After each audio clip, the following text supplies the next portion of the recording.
Why, hello there. Greetings to you. Thank you for joining me. I'm just doing a short little broadcast this afternoon, and it's a personal celebration. I'm celebrating a milestone I'm reaching today, and that has to do with my big research project. The name of the project is "The Physician's Highest and Only Calling." I'll actually talk about that phrase in a couple of minutes. But the milestone or the scope of the project and where I'm at now is I set it out as a basically a 28-year kind of marathon project, right? And it started on October 1st, 2017. And the basic idea of the project is that I would fully commit myself to never missing a single day of study of my fields, right? Of dynamic philosophy, dynamic science, at a minimum of every morning 30 to 60 minutes studying one of the classic texts, and then I write some reflections and notes on whatever I've read that morning. But yeah, so today is day number 2000. I have not missed a single day in 2000 days. That's the number of days since October 1st, 2017.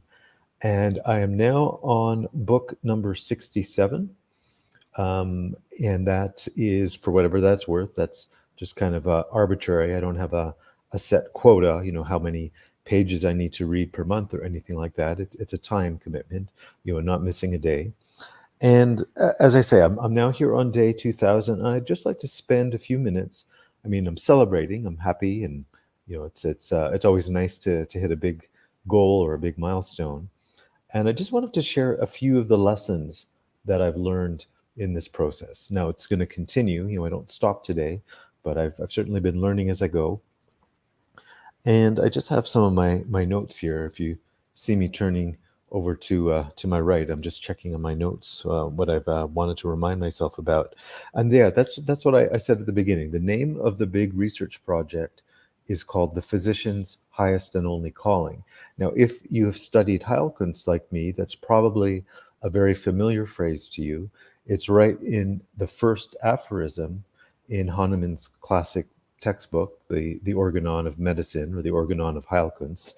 And in that first aphorism, he says it starts with that phrase, "the physician's highest and only calling," and then the sentence continues from there. It's about the physician having this highest calling to cure the diseases of their patient, and then there's a long footnote. He's kind of comparing the goal of Heilkunst as different from allopathic medicine. In allopathic medicine, they don't actually cure, and of course he spends his whole life really talking about all the problems of allopathic medicine. But right there in that first aphorism, he's distinguishing himself from this very failed project of allopathic medicine, and he's setting out what the Heilkunst physician does, starting with this phrase I just said, "the physician's highest and only calling." And now he's talking in that very specific way, comparing Heilkunst to allopathic medicine, and what's the difference, and what is his whole philosophy about, and how do you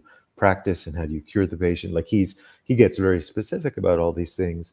But that phrase, I mean, it has many meanings, but it's always really stuck with me, and that's why I adopted it to be the name of my project, in that it really speaks not only to all the specific teachings that Hahnemann is bringing forward, but he's really bringing forward this much deeper philosophy, of what does it mean to be a physician? What does it mean to practice medicine? What does it mean to, it's both an art and a science, and what is that art and what is that science?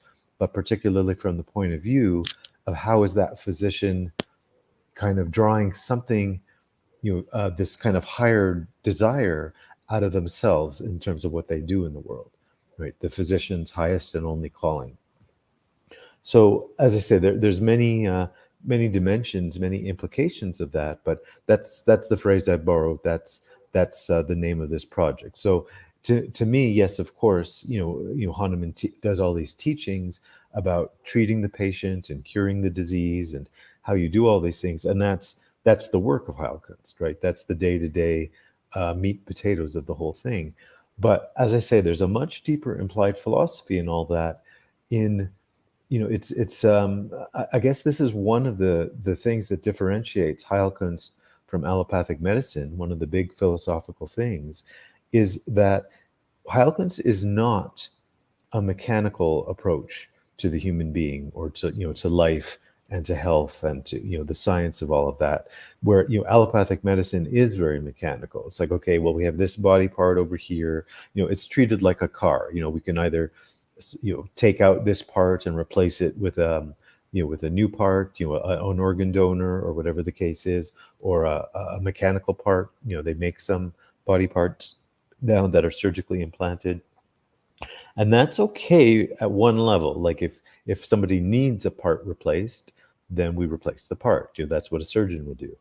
But in the broader approach to health and medicine and what the human being really is, it's like, yes, we may have an aspect of our physical body which can be reduced to those mechanisms, and we can study that and replace knees, surgically, and do all that wonderful kind of thing. But at the highest level, this is what Hahnemann's phrase means: the physician's highest and only calling. It's a calling to really the what is the highest reality of what a human being is. It's not their mechanical nature. It's the highest part of what you can say, what is our human consciousness, what is our creativity, what is that that spirit nature of the human being, and what's happening in disease as far as kind of a corruption happening of really the core nature of the human being. So all of these bigger questions, which take us out of a mechanical definition of the human being, and and other things along these lines, are implied in that phrase, the physician's highest and only calling. So as I say, that's what I named this project.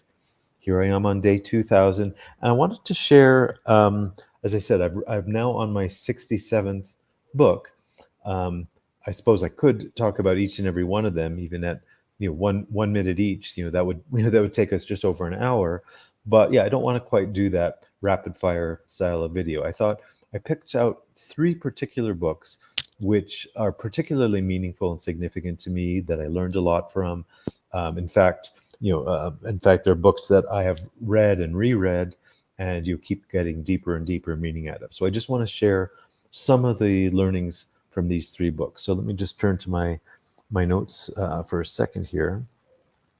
Yeah, the first book is actually one that I read something like 20 plus years ago, when I was initially a student of Heilkunst.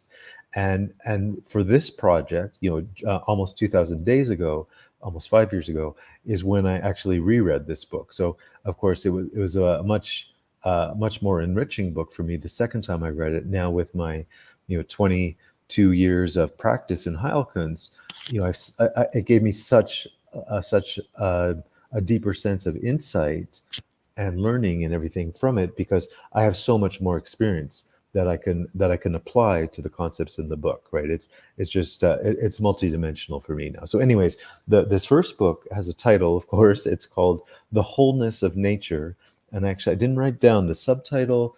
Has something to do with exploring the holistic science of Goethe. Right, Goethean science, as we call it. So the wholeness of nature. The author is a French author, Henri Bortoft, and yeah, he does a fantastic job in this book. It's a really great, like one of the best places to really learn about things. If you're studying a certain field, especially if it's more complex, or there's more of a difficult to understand philosophy, more difficult language, and all the rest of it. Of course, we always have our primary literature, the original authors who wrote in that field. That's always a good starting point. But a book like The Wholeness of Nature by Bortoft is actually, in the category of secondary literature. And when it's a good book like this, it can really go very far, take you very far in better understanding the primary literature. Because usually the originator, like Hahnemann, in developing his Heilkunst, and Wilhelm Reich in orgonomy, and Rudolf Steiner in anthroposophy, these were three incredible geniuses. And we have so much to be thankful for what they brought to the world and what they've taught us. But they can be a little more dense, take a lot more time to really study and read and really unpack what they're saying, because they, for all the reasons of what we normally talk about, the challenges of translation. Well, this is a kind of a problem of translation where one of these great geniuses lays down their thoughts, in their books, but then sort of an ordinary normal mortal like you or I, we have to translate that language of genius into our everyday kind of thinking. It's like, oh, what are they saying here? And why do they use this word? That's so weird. And, we kind of go through that problem of translation. So these great secondary pieces of literature, such as Bortoff's Wholeness of Nature, is a really great translation for us non-geniuses to really understand Goethe's scientific writing, and how we can really apply that whole philosophy and science of living nature as opposed to mechanical nature, which I was talking about earlier in allopathic medicine. So yeah, that Wholeness of Nature is a great book. And as I say, it takes us out of that whole allopathic worldview, which sees life as mechanical, and all the problems of the allopathic philosophy. And it what it brings to the foreground, this is what Goethean science does. This is also what Steiner very much does. Later on, this is what Reich does as well. Is he brings out this idea that the way that living science needs to be practiced is, fully dependent on what's going on with, like, who that scientist is doing that science, right?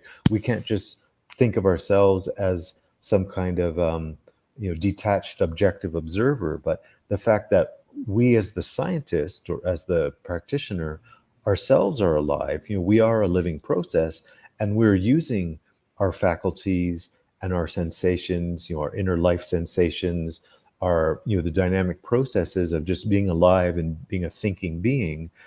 That's a vital part of the whole operation of when we bring that into the equation of, how we are participating our patient, or whatever the life science is you're practicing. You're kind of bringing your life energy, your life process onto the living process that you're studying. So I'm just, that's a big general point, but the Bortoff book goes into a lot of detail and really fleshes things out. It's a really good teaching book, but I'm just kind of going to give you the big picture like that. That's what this book, The Wholeness of Nature, does a great job at, at all these different levels. So that's the first of three books. The second one is another book. Actually, I'm currently rereading it right now. I'm near the end again. It's a book I've read many times over the last 20 years. And this is a book by Rudolf Steiner. So like I said a minute ago, you get the challenge of how do you read this more kind of densified expression of the mind of a genius, right? And there are great truths in it. Like every page, every paragraph, it's kind of smacking you on the side of the head, and you just keep saying like, wow, like, wow, wow. It's just like being woken up by a cold shower, every 30 seconds of your day, right? It's just this kind of powerful kind of thought process that he takes you through. But as I say, I've read and reread this book many times for that reason, to really kind of get a better sense of unpacking it. And did I even say the title yet? So it's Rudolf Steiner's book, Philosophy of Freedom. It's one of the earliest books he wrote in 1894. And then actually he did a second edition. He kind of rewrote it in a certain way in 1918, about 25 years later. And the two books are essentially the same, but a lot of kind of key clarifications he brought in the book. So this is one piece of advice I'd give to anyone trying to tackle this book is, one, take your time, really, like as they say with good nutrition and everything, you want to chew your food properly and take your time, and you don't want to just gulp your food down quickly and then get indigestion, right? Definitely don't want to do that with this book. You want to take your time. You really want to dig into it. Take time to think and reflect, and even put the book down and go for a walk and kind of have this reflective time. And actually, one of the great benefits at the moment is that I'm in a study group at the moment. This is the book we're studying, and each week we read and then regroup and review one of the chapters of this book. And this group study process has actually taken all my 20 years of tackling this book, and it's really helping me consolidate and bring a lot more insight to the process. So yeah, this book, Philosophy of Freedom, as I said, first came out in 1894, second edition in 1918, and about a year and a half ago, another great insight was kind of presented to me to really help me understand the book, and that is borrowing on a short lecture series that Steiner did, also I think around the year 1918, although that certainly wasn't the first time he had thought of those concepts. The lecture series was called Human and Cosmic Thought, and he essentially presents the whole structure of human thinking and human consciousness, where we have a possibility and a tendency to kind of, any one of us, to be in, at any given time, to be in one of 12 different worldviews, right? Like if you think of the 4 points on a compass, and then expand out the 4 into the 12 points on a clock, right? You get this kind of idea of kind of a cycle, or a set of, like, a collection of things that kind of interrelate to each other, but just from different perspectives. So it's sort of like that. The human being, we have this tendency to kind of possibly cycle through different worldviews, like, and each one of us will have a tendency to be dominant in one or a couple of those worldviews. And then, so that's the 12. And then there's another part in the lecture series that he points out. We also have a possibility of 7 different soul moods, right? So the 12 is like the numbers on the clock, and the 7 is another significant number as far as the structure of our consciousness. But anyways, that was a separate lecture he did. But the insight that was presented to me was, in fact, the structure of this great book, Philosophy of Freedom, is actually structured on those 12 worldviews and those 7 soul moods, right? So if you, this book, Philosophy of Freedom, it's a 14-chapter book. So that's, in that structure, you get the 7 soul moods presented kind of in one direction in the first half of the book, the first 7 chapters. And then the second set of 7 chapters, from 8 to 14, you get those 7 soul moods again, but now presented in reverse order. So Steiner never says this. He doesn't say, hey, look at my book, Philosophy of Freedom. I have the 14 chapters because of these 7 soul moods.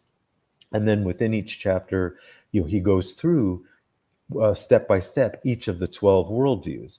So you get this kind of 12 times 7, for the first half of the book, 84 different perspectives. And then again, you get another 84 perspectives in the second half of the book. So Steiner never tells you this. But as I say, some really insightful person put 2 and 2 together. And I'd say because of that, and now being in this study group, I am getting so much deeper insights from the book, because I can actually see the underlying thought process. Without having that framework, you kind of have to struggle with the book and fight, and fight for insights. And it's just kind of, it's a bit of a crazy thing, because you read it, and you pull your hair out, and you go a little bit crazy in the process. But yeah, so now that I know the actual thought structure underneath the book, I'm actually getting a lot more ground with it than I ever have. So that's just kind of my overall insight, just the actual process of how to study the book and how to actually figure out where Steiner was coming from. There's many, of course, deeper insights. And one of my projects I'm working on at the moment, as I restudy this book, I actually am putting together an introductory course to the book, to how to study Philosophy of Freedom. But I'm doing it from a special perspective. I'm going to teach Philosophy of Freedom, like everything I've just said. I'm going to give the structure of the book and the key insights you get along the way. But I'm going to wrap it up and present it under the, presenting it as far as the insights you can take from that book and apply them to Heilkunst medicine. That's a way that I think, I'm always looking for greater insight in Heilkunst. And this book, it does that, of course. It really gives you insight into the whole process of human science and human thinking, and how we do that. But I'm particularly going to focus on the insight that you can take from that book and apply it to Heilkunst medicine. So anyways, that's a work in progress. Of course, I will certainly let you know when when you could participate in my study course, because I think anyone interested in Heilkunst, in Steiner, all these things, will certainly be interested in that. So I look forward to bringing that out to you when it's a little bit more ready. So that's the book number two. The third book, and I forget at the moment, I have to check my notes. Oh, yes, I remember. Um, and this is interesting. So the whole study project is largely focused on the writings of Hahnemann, Steiner, and Reich. I did mention the book by Bortoft, which is actually more of a teaching about Goethean science. So that's a little bit adjacent to all that. But most of my readings have been in those big three writers. And this other book I want to highlight, one of my three, is it's a book, again, it's not by Hahnemann, Reich, or Steiner, although it is someone very close to Reich.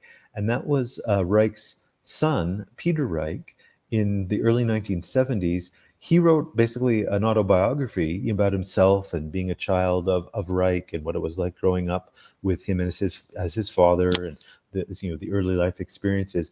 That was such a beautiful book.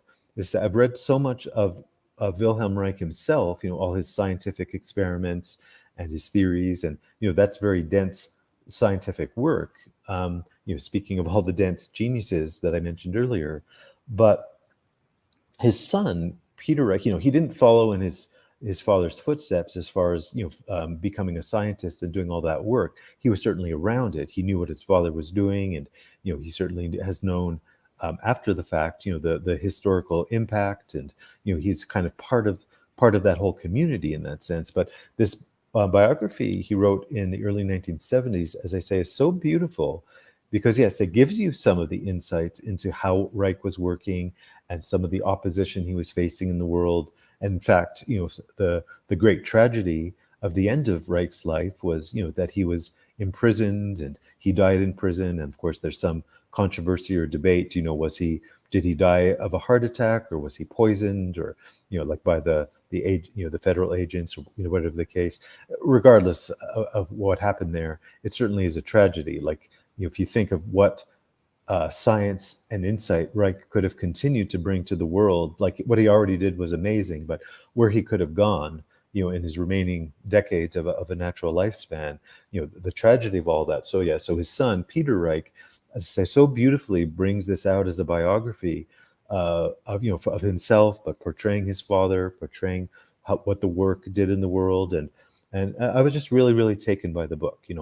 As I say, it just not just to learn about his own biography and what it was like, to be his Reich's son and to grow up that way, but you really get kind of a perspective on the father, Wilhelm Reich, that you don't get directly in Reich's writings. You really get this human feeling in this picture of what that man was about, right? As a father, but a scientist who was a father who was a scientist. Like, it's such a beautiful book. It really stuck with me. Of one of the 67 books I've read so far. So that's sort of the bulk of what I wanted to talk about today. I'm celebrating this day number 2000, book number 67.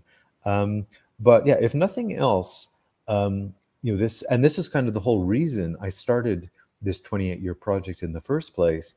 Is I kind of got to a point, like, it wasn't that I'd never have done any of these studies before. Obviously, I have, but I realized, as every day of your life ticks by, there's, like, every time you miss a day of doing what's supposedly the most important thing to you, is, you miss a day, you miss a week, you miss a month sometimes. It's like, okay, well, got to get back on the horse again. But I didn't want to ever fall off the horse. That's what I decided. So I started, and here I am 2000 days later. I haven't fallen off the horse. Of course, there are days occasionally, if I'm a little under the weather or tired, or as typical, I have a lot of things to do as far as running, the clinic and treating my patients and doing all this stuff. Like, my days are always busy. So to have this commitment to always start with this, this study, this activity of studying in the morning, I could always find something else to do at that time if I wanted to, right? But yeah, this whole idea of making a commitment to this highest goal in my life has really, has really helped me to grow. Like, as far as what it takes to really have commitment and motivation and really be connected to, what's that expression? To put your money where your mouth is. It's like, yeah, you can you say you can fall off the horse for a week, a day, or a month or whatever, and that does not feel good. But yeah, to really, really put your money where your mouth is, as I just said, yeah, has really taught me a lot about what it really means to to have a priority, to truly prioritize what you say you want to in life, and not just give lip service. So that's about what I wanted to say today. Yeah, if anything else, and I have my last note here. So yeah, that's where I've been, for the last 2,000 days.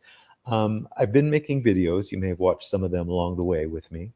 But yeah, more and more, like I want to kind of further focus this project into more kind of community projects. I don't know what that will mean exactly, whether some form of book club, discussing certain books, some form of communal research projects, or some way we can share our ideas and research and bring things together in a concrete way. I don't know exactly how that's going to look yet, but for what it's worth, kind of keep your eye on the horizon. This is, for me, the next logical step of where I want to take all the reading and all the research. It has to go out into the world. It has to help other people who are interested in this, who kind of want to be side by side with me, and actually kind of do some positive good in the world. Let's say it's interesting for me if I sit and read books every day, but yeah, I want to also see this kind of go out into the world that much further. So thank you so much. This is my 2,000 day celebration. Thank you for joining me. And yeah, I will see you hopefully much sooner than 2,000 days from now.